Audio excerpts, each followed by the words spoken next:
¿Cuántas preguntas logro realizar? Porque por lo menos tienen que ser alrededor de unas 3 filas. Y cada fila por lo menos 25, 30 preguntas. Entonces más o menos tendría que realizar unas 90 preguntas.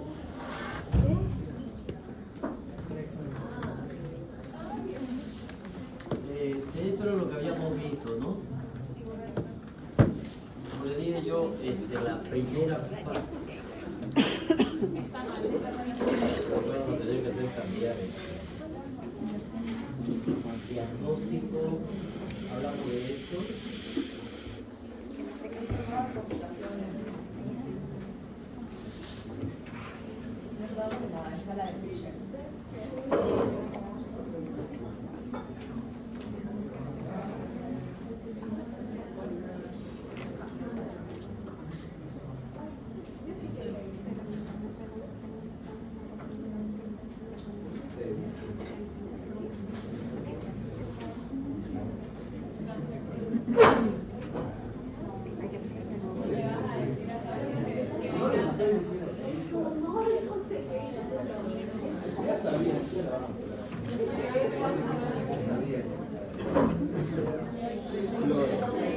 ¿No hemos visto todo?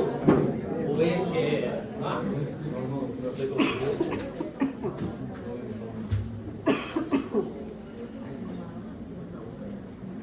a ver, ¿qué parte quedamos?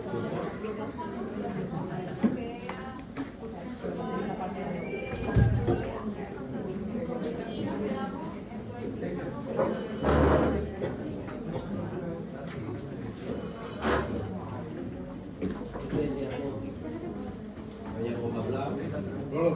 Sí, esto lo vemos. Sí.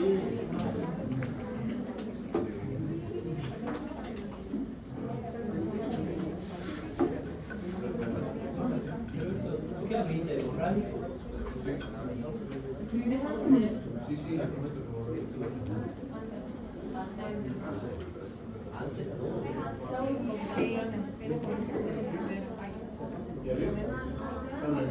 Una 27. Sí, verdad, estamos hablando de ello. Bien, cuando hablamos de las complicaciones en sí, una de las primeras que nosotros tenemos que identificar es el resangrado. Es decir, durante el proceso de la evolución del cuadro va a llegar en que este se va a detener y que le vamos a hacer un tratamiento para solucionar el problema básico, es decir, el sangrado. El paciente en el proceso de recuperación puede volver nuevamente a resangrar en ese mismo sector.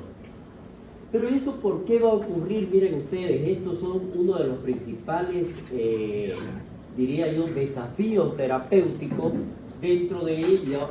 ¿Y cuál sería la única forma eficaz para nosotros evitar o prevenir esta complicación? Sería realizar en primer lugar una cirugía precoz, primero, o realizar un procedimiento endovascular. Y eso ya significa un estudio de mayor complejidad o un proceso terapéutico de mayor complejidad dentro del mismo. Para eso entonces tendría que dársele esa solución para evitar este resangrado. Cuando hablamos del vasoespasmo, esto ya es por estrechamiento de las mismas arterias intracraneanas. Y si hay un estrechamiento, entonces ¿a qué me va a llevar esto? A un proceso isquémico. Y eso vendría dentro de más o menos entre el 4º y el 14º día. Y vamos a ver aquí que el diagnóstico para esto, miren, esto sería más o menos, porque no es específicamente esto. Hagan de cuenta de que este sector es el sangrado. Cuando ocurre un vasoespasmo de ese sector, me va a dar una isquemia, que sería esta de acá. ¿Ya? Eso sería lo que nosotros vamos a identificar claramente. Entonces, ¿cómo es que nos vamos a dar cuenta de esto? pues por la sintomatología de nuestro paciente que no ha cedido a pesar del tratamiento específico, y además de eso, la forma que nos recomiendan realizarla es mediante un ecodoppler, como habíamos visto nosotros, porque va a ver exclusivamente el vaso. La hidrocefalia, ¿por qué se va a dar? La hidrocefalia se da principalmente por el cierre de los conductos por el cual se tiene que eliminar el líquido ventricular. El líquido ventricular en cada uno de los ventrículos, eso no se está provocando, no se está produciendo. Entonces, ¿qué es lo que va a llevar a esto? A que este aumente de volumen en el espacio ventricular. Y eso se llama hidrocefalia, por la retención del mismo. Esto es la causa obstructiva, que puede ser en la parte más temprana del sistema ventricular, o sea, de la dilatación, y eso va aumentando. Estos son los ventrículos. Generalmente esto se da en el tercer ventrículo y los laterales, ¿no? O en los comunicantes. Entonces, ¿qué es lo que hay aquí? ¿Qué es lo que se va a producir dentro de esto? Si bien esta alteración que lleva por la misma reabsorción del líquido cefalorraquídeo hace que vamos a ir nosotros llevándolo a la misma. Si está en el tercero y en los laterales, vayan imaginándose ustedes el cerebro, en los laterales la reabsorción hace que se pase hacia el cuarto ventrículo por la misma cantidad, y como se va a reabsorber a nivel del tejido parenquimatoso, eso aumenta la presión intracraneana. Entonces eso, además, porque está obstruido el conducto, no se olvide, está obstruido, entonces no hay por dónde. Entonces, ante esto lleva a que se aumente la presión intracraneana. Ya tenemos otra causa en el cual nuestro paciente se llevaría a la hidrocefalia. Esto sería la hipertensión intracraneana. Esto generalmente, el estado neurológico de nuestro paciente sería un mal pronóstico para él, cuando tenemos un aumento de esta. Por lo tanto, aquí, ¿cuáles dijimos las causas principales para este aumento? La hidrocefalia, la hemorragia misma intraparenquimatosa, o se le provoca un edema cerebral. Entonces aquí nosotros vamos a ver cuál sería la forma de poder sacar esto. Es decir, ¿cómo vamos a solucionar esto? Drenando el líquido cefalorraquídeo. Ahí es donde se coloca una sonda para que drene el líquido cefalorraquídeo. Es la única forma. ¿Ya? Y a eso lo vamos a conocer nosotros como una ventriculostomía. Las convulsiones, este es otro. Esto se da por los casos de los hematomas córticos subcorticales y se dan en el inicio del cuadro. Y por lo tanto, este ya es un riesgo independiente, ya de las convulsiones que son tardías, y puede ser un predictor de que la evolución de nuestro paciente va a ser desfavorable si se presenta este tipo de convulsiones. Entonces vamos a ver nosotros dentro de esto, de las extraneurológicas, las cardiovasculares, vamos a ver que tienen una arritmia casi en el 91% de los pacientes con hemorragia subarachnoidea presentan arritmia, o van a ver que pueden cursar con hipertensión o hipotensión de acuerdo al cuadro que se vaya a presentar, y al mismo tiempo insuficiencia cardíaca. La respiratoria puede llevarme un edema agudo de pulmón, ¿ya? Las atelectasias, la neumonía, por el mismo estancia del paciente, es decir, son hipostáticos, no se los moviliza, hay las secreciones que se acumulan, no hay la mecánica respiratoria para que ayude a la expulsión, etcétera, etcétera. Por lo tanto, hay una complicación mayor. A nivel de las alteraciones del medio interno, aquí lo que más sucede con este tipo de pacientes son el aumento de la glucosa en sangre y al mismo tiempo la hiponatremia. Por lo tanto, ¿esto qué va a pasar? Si yo tengo ese proceso de aumenta la glucosa, disminuye el cloruro de sodio, es decir, el sodio, me hace que se aumente la retención de líquido y se libera una hormona, que es la hormona natriurética. ¿Y qué hace este tipo de hormona? Supuestamente Dice, señores, no tenemos líquido. No, eso dice, no tenemos líquido, señores. Por lo tanto, retengamos. Y retiene más. Y aumenta más, y aumenta la presión. Entonces aquí vamos a ver que el daño que me va a llevar es un daño hipotalámico. Eso tenemos que tener cuidado. Problemas infecciosos, urinarios, respiratorios y cuadros sépticos, fiebres asociadas a la hemorragia, pueden ser de causas no infecciosas igual. El diagnóstico, ¿cómo lo vamos a manejar? Igual que manejamos los otros ACV. Así como hemos manejado el ACV isquémico, lo vamos a manejar este. Y vamos a ver nosotros qué: sindrómico, topográfico, etiológico, y evaluamos la gravedad del caso. La anamnesis, lo mismo que hicimos, pero aquí vamos a tomar un énfasis mayor en lo que viene a ser la hipertensión arterial, no olvidemos, y los antecedentes familiares dentro de la anamnesis que nosotros vamos a realizar con nuestro paciente. Los factores hemorrágicos, dentro de ellos, por ejemplo, los factores de riesgo cardiovasculares. ¿Qué dijimos? La hipertensión, la diabetes mellitus. Los factores hemorrágicos como el tabaco, la edad, la hipertensión, el consumo de droga. Vamos a ver si la instauración, cómo fue la instauración, cómo fue la progresión, qué estaba haciendo el paciente. No se olviden ustedes que el hemorrágico se da cuando el paciente está vigil, está despierto. El isquémico no. Entonces, y el hemorrágico se lo asocia a un esfuerzo físico. El isquémico no. Entonces, esto es muy importante para que vean qué estaba haciendo en el momento. ¿Ya? Aquí uno de los primeros que nos manifiesta el paciente, ya dijimos cuando hablamos de los signos y los síntomas. ¿Cuál era? El primero, cefalea intensa, que no cede con nada y aumenta, va aumentando la sintomatología. Si había una hemiparesia primero, después se transforma en una hemiplegia. Si hay una disartria, pues después ya el paciente no va a poder ni hablar. O sea, va aumentando en intensidad y en progresión del caso. Vamos a ver acá, dentro de la exploración física, la exploración general, lo mismo que hicimos en el otro. Vamos a hacer pulso, frecuencia cardíaca, frecuencia respiratoria, la presión arterial, pulso, simetría. Vamos a observar si no hay soplo carotidio, eso para hacer la diferencia.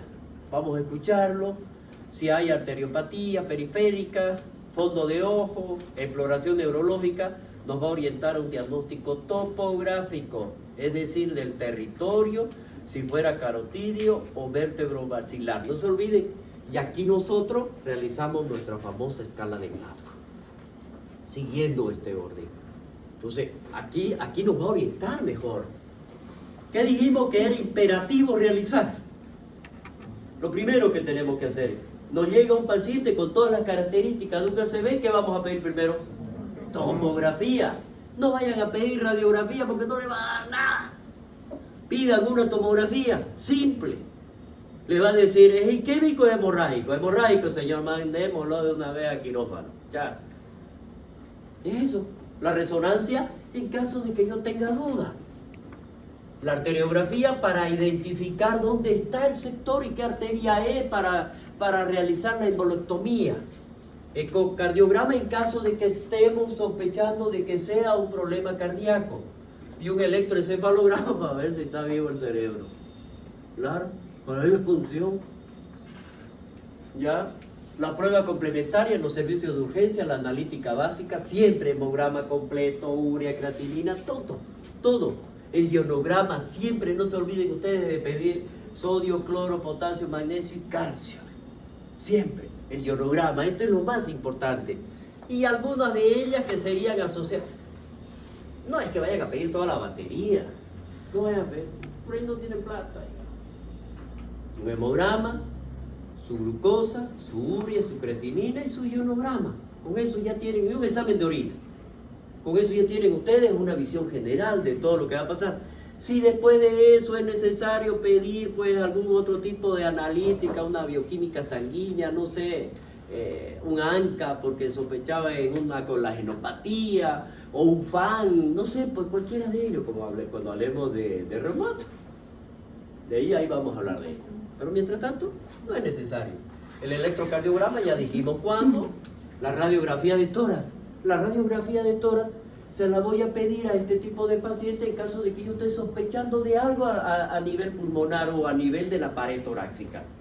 Por ejemplo, si estoy sospechando de una neumonía, de una atelectasia, de una bronconeumonía, un derrame pleural, ahí se la pediré. O cuando esté sospechando de que exista algún tipo de trauma por asociarse a esta hemorragia, un hematoma cerebral asociado a un trauma, para ver si no hay fracturas costales. Bueno, también nos va a orientar a la patología cardíaca porque vamos a ver si existe una cardiomegalia, si existe un botón aórtico aumentado. A ver, podríamos analizarlo. El ataque craneal siempre, como dijimos nosotros, es urgente y en la menor brevedad posible para poder identificar qué tipo de lesión es el que nos está dando. Bueno, esto es las hemorragias. Se ve blanco. Miren ustedes, si nosotros vemos aquí ya está en el ventrículo, lo mismo acá. ¿Qué es lo que nos permite a nosotros diagnosticar de que esta hemorragia, por ejemplo, es antiguo con el cuadro evolutivo, es crónico? Cuando va reabsorbiéndose, muchas veces no se operan, entonces se va reabsorbiendo y en el momento de la reabsorción me deja un halo isquémico alrededor de la hemorragia, de donde estaba. Ese halo isquémico a mí me dice es crónico. ¿Me entiende? Eso es lo que me está diciendo. Esto de aquí. O si este fuera mayor, digamos. Miren ustedes la diferencia que existe. Para llegar a un diagnóstico etiológico, la resonancia.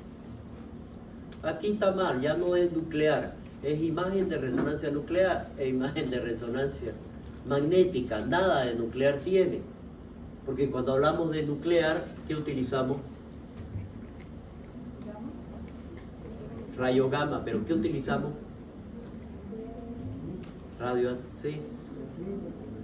Radioactivo. Utilizamos un isótopo radioactivo. En este caso utilizamos el tecnecio. Bueno, podemos utilizar cualquiera, digamos, ¿no? Pero utilizamos un isótopo radioactivo. La resonancia magnética no utiliza gadolinio y no es radioactivo. Por lo tanto, ya le quitaron, no es resonancia magnética nuclear, no es imagen de resonancia nada más. ¿Ya? Este es importante, ¿por qué? Porque me va a permitir identificar si existe o no existe algún tipo de patología a nivel de las arterias, porque puedo hacer una angioresonancia, puedo ver, identificar qué tipo de alteración es la que vamos a tener. O cuando tengamos una tomografía que no es muy clara, entonces ya podemos nosotros asociarla a ambas y de esa forma podemos pedir también ahora la angiotomografía, que excelente, funciona muy bien. La punción lumbar, esto hemos dicho nosotros cuando nosotros sospechemos de que se trate de una hemorragia subaranoidea y cuando no tengamos los datos. ¿Cuándo lo vamos a hacer? Si en la tomografía es negativa. Me sale la tomografía, pero la sintomatología es de una hemorragia subaranoidea. Entonces tenemos que hacer punción sí o sí. Para poder ver, ante esta sospecha, realizamos la punción. Prueba de los 3 tubos es 1, 2, 3 y vemos la coloración en cada uno que va aumentando. ¿Ya? Aquí debe permanecer hemático con sobrenadante amarillento. Bueno, estas son las características. ¿Ya? El ecodoppler, ya dijimos, ¿para qué es? En la anterior, ¿para qué nos sirve? Para valorar la circulación intracraneal de una manera no invasiva. ¿Qué significa? ¿Quién es el que me valora la circulación intracraneal? Una arteriografía, que sería el gold estándar, es decir, la prueba de oro, ¿no es verdad? Pero no aquí. Vamos a hacer un ecodoppler que me va a dar casi similar a una arteriografía y me va a ver la función. La otra me da anatomía, pero no me da función. Este me da función. ¿Ya? A eso se refiere. Y no invasiva. Vamos a ver estenosis en las principales arterias. Vamos a ver si hay un corte de derecha a izquierda, una comunicación, un shunt de derecha a izquierda mediante las técnicas con burbuja.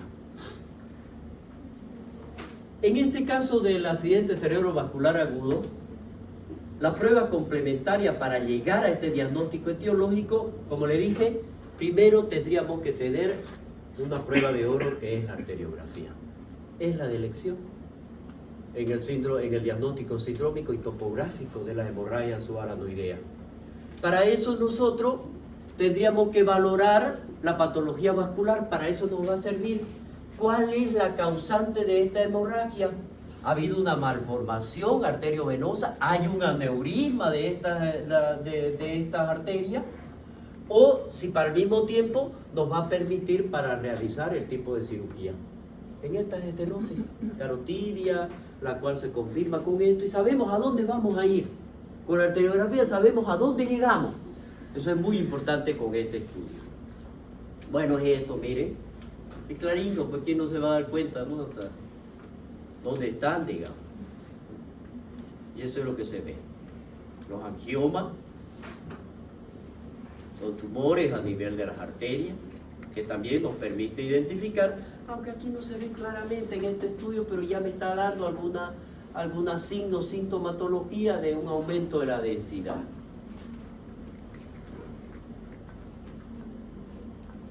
Bueno, bien.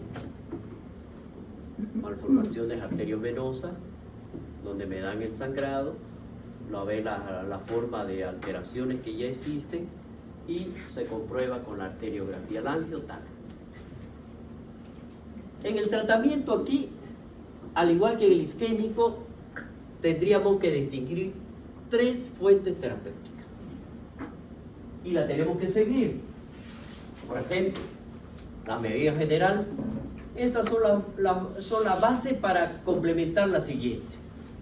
Pero esto, si nosotros no realizamos estas medidas generales, pues estas son las que más van a influir en el pronóstico final. ¿Qué significa esto?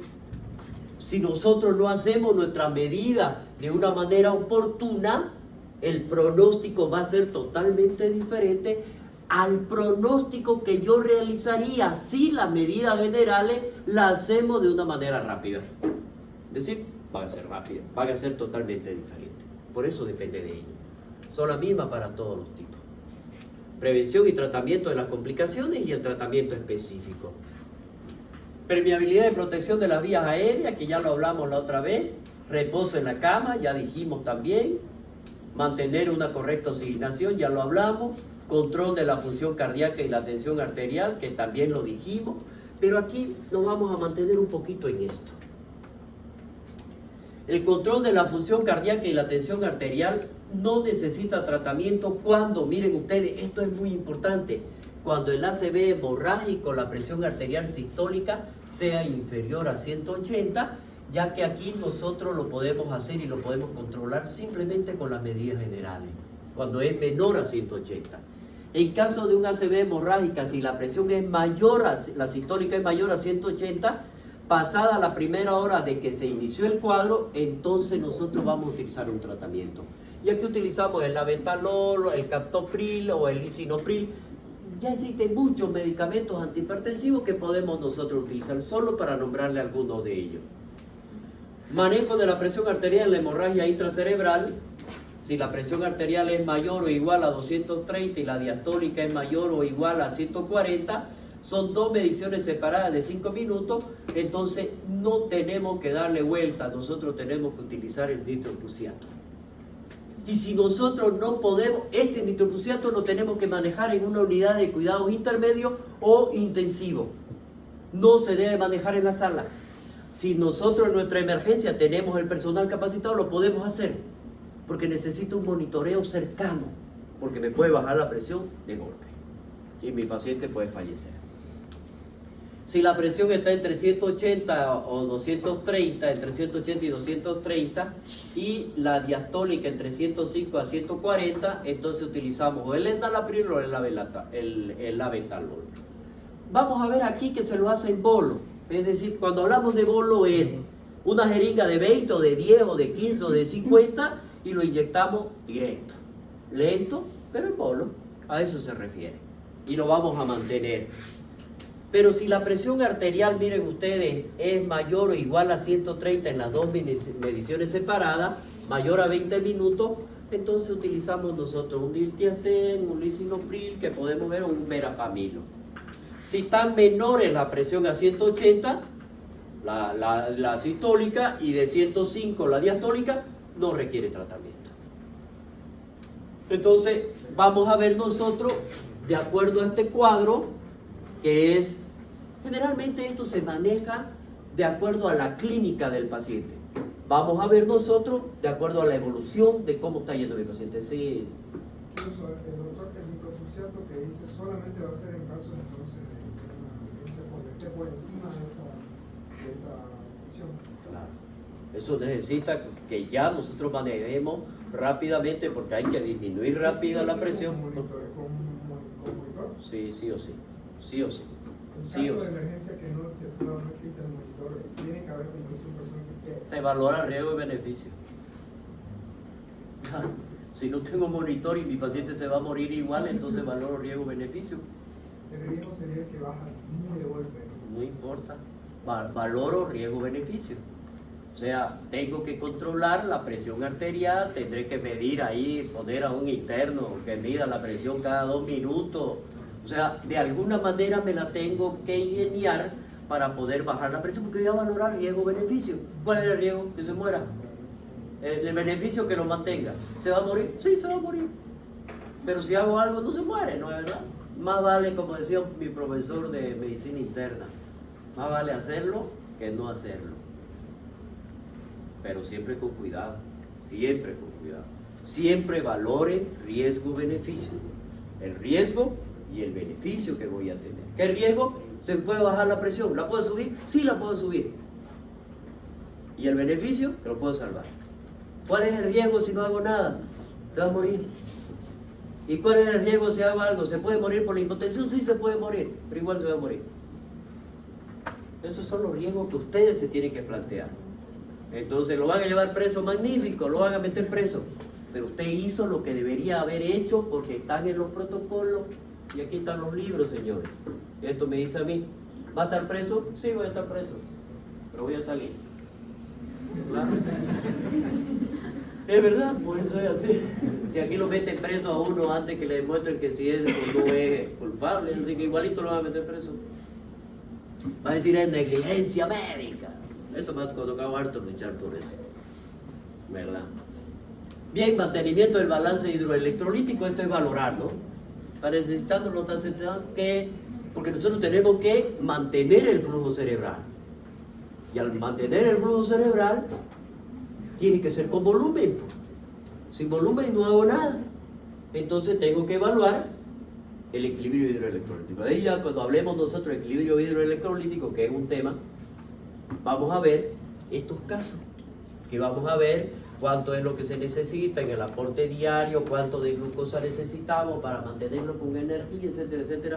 Tenemos que hacerlo. ¿Control estricto de la glicemia? Sí, porque no se olviden que me da hiperglicemia. Y por lo tanto, si yo tengo que evaluar para disminuir mediante la utilización de insulina, lo hacemos, digamos, de acción rápida sí, por eso lo hacemos. ¿Ya? Mantener un balance nutricional adecuado, sí. Cuidado, no se debe olvidar de darle alimento.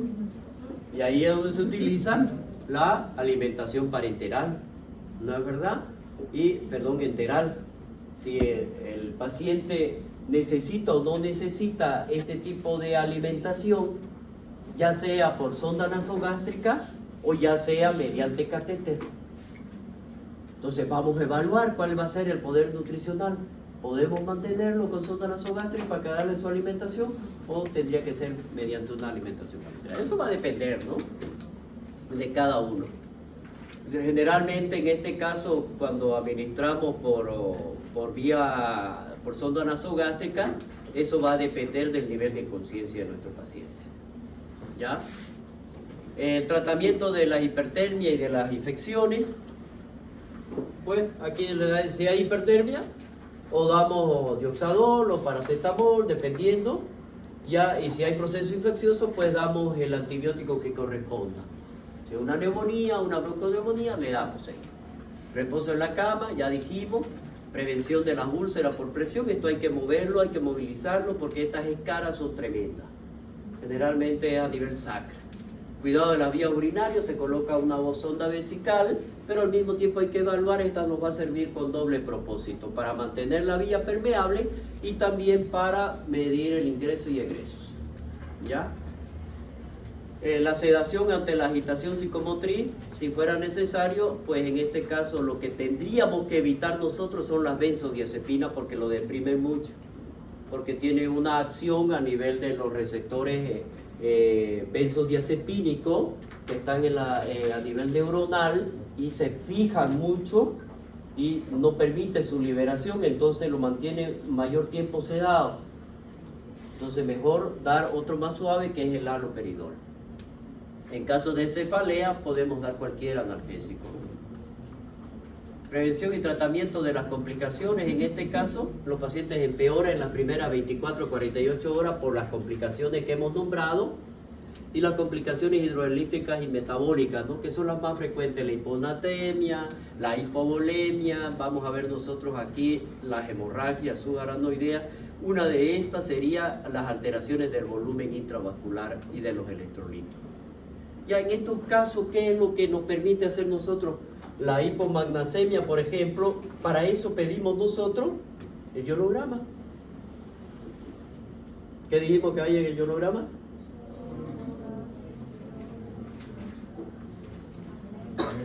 Y calcio. Sodio, potasio, cloro, magnesio y calcio. 5 son los que vienen. Entonces eso nos va a permitir a nosotros reponerlo en caso de que fuera necesario. Ya esto ya sabemos que ocurre entre el 2 y el 12 días después de la hemorragia. Esto ya nos están diciendo qué se está provocando posterior a esta hemorragia. Son los infartos por vasoespasmo que se están dando. Las complicaciones cardíacas, aquí vamos a ver las insuficiencias, principalmente dentro de ellas. Vamos a ver en este caso de los cambios que pueden haber en el electrocardiograma. Ya vamos a determinar aquí si existe o no existen los tipos de arritmia. Puede provocarse una muerte súbita de nuestro paciente en este tipo de hemorragia subarachnoidea por la ruptura neuroesmática. Vamos a ver que en estos pacientes que sufren ese tipo de lesión a nivel intracerebral o intracraneana, ya me puede llevar a un paro respiratorio por compresión del mismo, ¿ya? Y vamos a ver que dentro de esto, si bien puede existir, vamos a encontrar que existen algún tipo de clasificación dentro de ellos que nos dice lo que es que yo me imagino el sangrado dentro, eso va a seguir aumentando y va aumentando y va presionando, me lo estoy imaginando. Y eso me está dando compresión de todos los órganos o sectores o segmentos que se encuentran alrededor. Y uno de esos es el centro respiratorio. ¿Verdad? Ya, eso es uno de los principales. Las complicaciones pulmonares, ya le dije, neumonía, atelectasia, el distrés, broncoespasmos, la fiebre que pueden presentar nuestros pacientes. Puede haber dentro de las complicaciones neurológicas el resangrado, que habíamos dicho ya la causa mayor de morbilidad porque se produce alrededor de más o menos el 25%. Y vamos a ver aquí que en las aneurismas intracraneales, por ejemplo, el primer sangrado, miren esto, sangró por primera vez el paciente, llegó con su sangrado, el porcentaje de mortalidad ya es de un 43%. Si sangra por segunda vez, el 35% de sobrevida, es decir, un 65% de mortalidad. Y la mortalidad total, si es que le llega entre un 50 a un 60%. Es decir, miren ustedes, de acuerdo. Por eso las instauraciones son muy importantes para que nosotros podamos actuar lo más antes posible. El edema cerebral, la herniación cerebral, el desarrollo de hipertensión intracraneana. En este caso, por ejemplo, cuando hablamos de edema cerebral, aquí ya nosotros tenemos que sospechar cuando nuestro paciente tiene anisocoria, las dos son diferentes, una así y la otra así, ¿ya? La paresia del septo par, reflejo cutáneo plantar, extensor bilateral, papiledema, cefalea, vómitos en el escopetazo o postura de descerebración. En estos casos hay que hacer una tomografía craneal urgente. La crisis comisional, en este caso, si se producen, aquí, solo si se producen, nunca nosotros tenemos que realizarlo de una manera profiláctica. ¿Cuándo? La impregnación con fenitoína. Es decir, no porque llegó y para prevenir tenemos que hacer esta impregnación con fenitoína. Entonces la dosis de carga y pasada las 12 a 18 horas, recién nosotros lo vamos. Sí se presentan las crisis comisionales. La hidrocefalia aguda, en este caso, por las hemorragias que son intraventriculares, ya están comprometiendo lo que es el cuarto ventrículo. Entonces vamos a ver que en este caso se pueden presentar hemorragia o infarto de las fosas posteriores. En este caso el diagnóstico, ¿cómo lo vamos a hacer? Mediante la tomografía. ¿Y su tratamiento qué es? Colocar una válvula o una sonda para derivación urgente al peritoneo.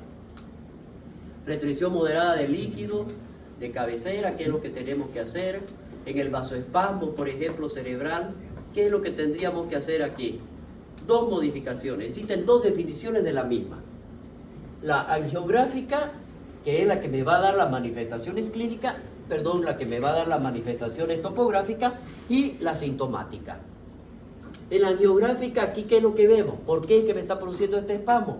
Porque existe un estrechamiento de la columna de las arterias. ¿Y eso cómo lo vemos nosotros?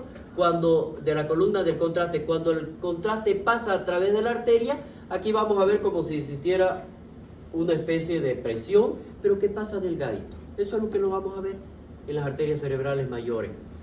Cuando es angiográfico, aquí habitualmente se inicia los días de 3 a 5 días de la hemorragia. Así exhibe aquí no el máximo estrechamiento de la luz. Ya estamos viendo no entre el 5º al 14 día más o menos, 14º, estos se van a ir resolviendo sin realizar ningún tipo de tratamiento. Más o menos para ir a desaparecer a las 4 semanas. Cuando esto dice que este estrechamiento angiográfico se identifica entre un 30 y 70% de las arteriografías, ¿qué es lo que se realiza? Si estamos más o menos en el 7º día de esta hemorragia, entonces, ¿a qué tendría que realizar yo para evitar esto de aquí? En este caso sería una embolización o una vasodilatación. Eso lo hacen ya en hemodinamia en el Hospital San Juan de Dios. El tratamiento quirúrgico también se ha sido publicado ya estudios multicéntricos sobre la eficacia del tratamiento. Miren esto, este estudio es muy importante, del tratamiento quirúrgico precoz en todas las hemorragias cerebrales espontáneas, frente a un tratamiento conservador, llegando a la conclusión de que en general, miren ustedes, no aporta ningún beneficio. Mayores beneficios, dice. Pero aquí dan las recomendaciones. No se recomienda, miren, por eso les he dicho que no todo se opera, se esperan que se reabsorban. Dice, no se recomienda cirugía en pacientes con hemorragias intracraneanas supratentoriales de volumen menor a los 10 ml o que tenga un déficit neurológico mínimo. Este estudio demostró que los beneficios no van a ser mayores. A eso se refería. Se recomienda cirugía en pacientes con hemorragia cerebelosa, con deterioro neurológico, compresión del tronco e hidrocefalia que deben operarse de forma. Paciente con hemorragia lobular del tamaño moderado a grave sin sospecha de aneurisma, que representan deterioro neurológico. O caso de lesión estructural asociado que pueda resolverse en el mismo acto quirúrgico. Como vemos nosotros, ya me están dando la clasificación, cuándo tengo que ingresar, cuándo tengo que realizar y cuándo no debo realizar un acto quirúrgico. Como verán ustedes, no es difícil. Ya el día de mañana, el día jueves terminamos.